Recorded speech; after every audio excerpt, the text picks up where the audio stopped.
Let there be peace among us, and let us not be part of our own or another's oppression. Good morning, church. If it wasn't for the women who have guided me on my journey, I wouldn't be here with you this morning. And for that, I need to give thanks and praise. At the beginning of my ordination process, one is asked over and over and over and over and over and over again to write and tell your spiritual autobiography, or how you feel you have been called to ordained ministry. While my story hasn't changed, the lens of which I view it has changed based on prayer and lived experiences since I arrived here in 1999. So how did I come to live in Cambridge and attend the Episcopal Divinity School in pursuit of ordained ministry?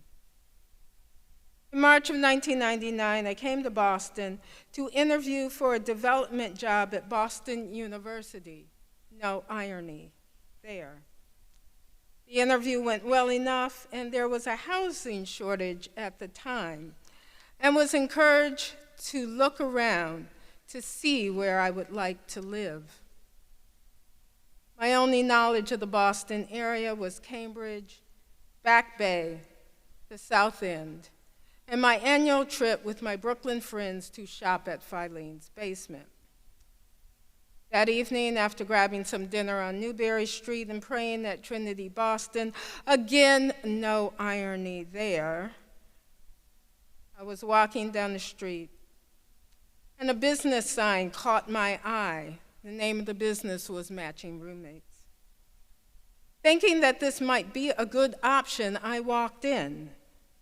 After speaking with a very pleasant woman and having sticker shock at the price for this service, she said to me, "I'm going to give you the name of a woman I think would be a good match, and I won't charge you." She slid a piece of paper across the table, and off I went. I called the name on the paper, and the woman gave me directions to her place in Cambridge. I vividly recall her directions. Green line inbound to red line outbound. Get off at Harvard Square and walk down Brattle Street. You'll see huge houses, but I don't live there. Turn right on the street and an address that I cannot recall. If you get to Huron, you've gone too far. I met with a very nice woman about my age, then it looked like a good match. Walking back from our house down Brattle Street, what caught my eye and my thoughts was the campus of the Episcopal Divinity School. I had felt the call to ordained ministry years before, but dismissed it as I was living my best professional life, making my way up the ladder of university advancement. I was good just attending church, staying spiritually centered.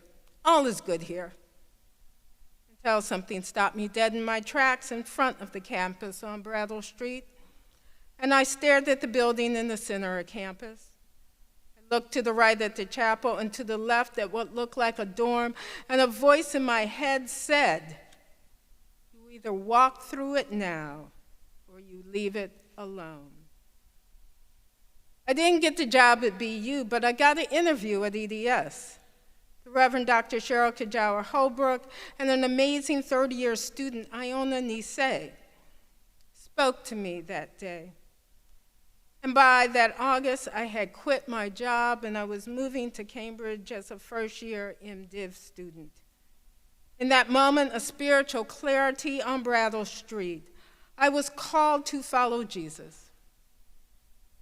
Now, the road hasn't always been smooth, and to quote the late Bishop Barbara Clementine Harris, sometimes it's been like trying to put pantyhose on an octopus. But I've been called to every moment of my journey, and I have followed.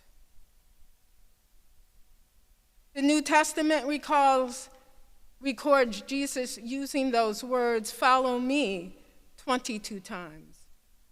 No other command by Jesus does he repeat more than this one: follow me.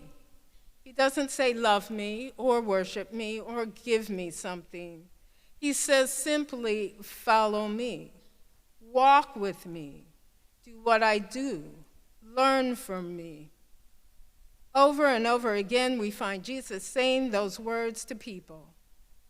Later, the Apostle Paul says that to be connected to the church is in some mysterious and deeply spiritual fashion to be connected to Christ. A clue to the answer for this can be seen in today's reading from Luke's Gospel. He invites us to join Jesus on his journey to Jerusalem in hope that we will gain insight into what it means to travel through life as companions and disciples of Jesus. Remember, it was Luke who first described the Christian community as people of the way in Acts 9:2. Luke portrays an exchange between Jesus and the three would-be partners in which Jesus takes all the excuses by which we prioritize our lives and rules them out of the life of discipleship. Beginning with this passage and continuing through the next 9 chapters, Jesus is on the move. Here we get a very mobile Jesus who is preaching and teaching along the way. And it's not always comfortable words that we hear. We begin to hear some shakeup of controversial and static ways of living. This is also a text that is full of motion. All this motion talk invites the hearers at the time and for us today to consider patterns for living that may be very different from those to which they are accustomed to.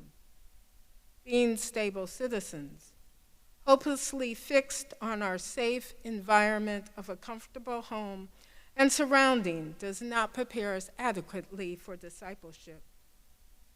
We must have that willingness to move. We encounter no standstill Jesus here either, physically or metaphorically. We get several looks at his face. Luke mentions Jesus' face 3 times, or at least we are tipped off to where it is pointed. He set his face to go to Jerusalem. The emphasis on direction is an expression of resolve. Jesus appears determined to warn others that the road to loyalty to God involves multiple bumps of rejection. The very mention of Jerusalem as a destination, the place where Jesus would eventually suffer and die, points to the close relationship between discipleship and rejection by others. Luke may be opening this lengthy travel section with a visit into the hostile Samaritan territory to awaken interested disciples with the knowledge that they would be following a rejected leader. The question lying just beneath the surface of Luke's narrative is, do you know that you are following a rejected leader? Would-be followers of Jesus is a suitable title for those anonymous figures in our text. There are individuals who wish to be with Jesus or intend to be with him. Does this sound roughly familiar to your own circumstance?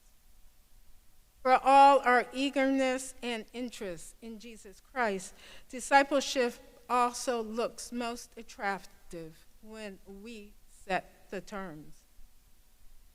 The figures who encounter Jesus on the road haven't grasped his claim that even the best of human relationships must be subservient to follow him. Even our deepest loves are subject to a higher allegiance on God. We don't get the privilege of custom designing the terms of our Christianity. Let me repeat. We don't get the privilege of custom designing the terms of our Christianity. The first person is turned away because the cost is too high. It costs your security because there is a radical rootlessness to becoming a disciple. Home is where your heart is, and your heart is with God. The second would-be disciple wants to maintain his ties to his family and carry out the obligation he must bury his parents. But Jesus reminds him that the reign of God is about life.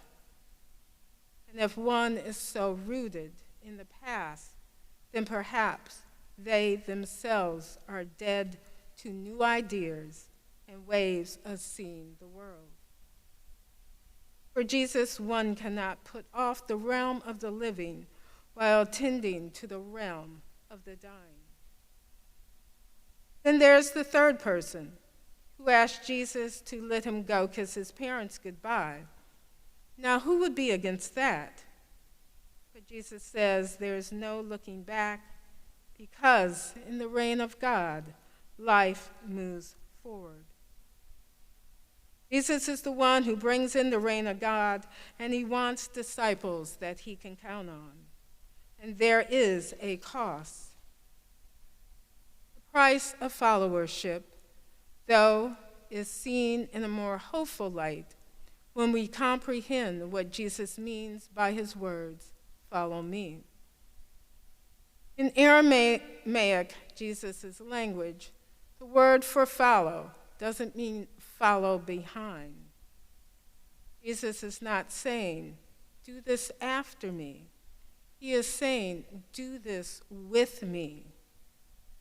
Follow Jesus means we are not solely on our own here.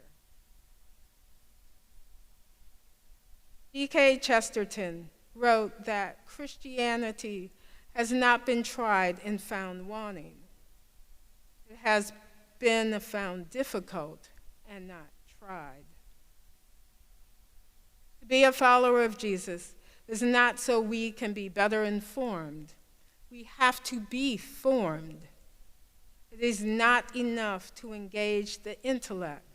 We have to engage our whole life.